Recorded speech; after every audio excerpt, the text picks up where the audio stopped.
স্বাধীনতার ৫৫ বছর পরেও জীবনমানের উন্নয়ন না হওয়া দুঃখজনক, এমন মন্তব্য করেছেন স্থানীয় সরকার মন্ত্রী ও বিএনপি মহাসচিব মির্জা ফখরুল ইসলাম আলমগীর। রাজধানী বেইলি রোডের তথ্য অধিদপ্তরে জুলাই গণ অভ্যুত্থান দিবস উপলক্ষে আয়োজিত অনুষ্ঠানে তিনি এ মন্তব্য করেন। জুলাইয়ে বহু মূল্য দিতে হয়েছে উল্লেখ করে মির্জা ফখরুল বলেন, জুলাইকে সামনে রেখে যদি পরিবর্তন করা না যায় তাহলে বহু মায়ের কান্না থামবে না। যে যেখানে আছে সেখানে কাজটা ঠিকমতো করলেই পরিবর্তন আসবে বলেও জানান স্থানীয় সরকার মন্ত্রী। এদিকে একই অনুষ্ঠানে তথ্য ও সম্প্রচার মন্ত্রী জহির উদ্দিন স্বপন বলেছেন, ৭১-এর স্বাধীনতা যুদ্ধের চেতনা বাস্তবায়ন হয়নি বলেই ২৪-এ রক্ত দিতে হয়েছে।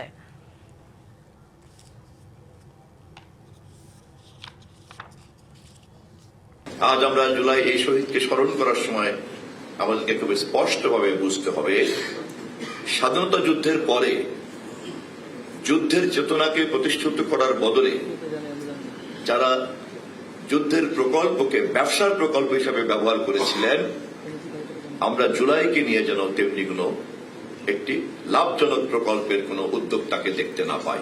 নগদ নিয়ে এলো হার না মানা হার অফার। সর্বনিম্ন ১০,০০০ টাকা রেমিটেন্স নগদে পাঠালে থাকছে স্বর্ণের হার জেতার সুযোগ।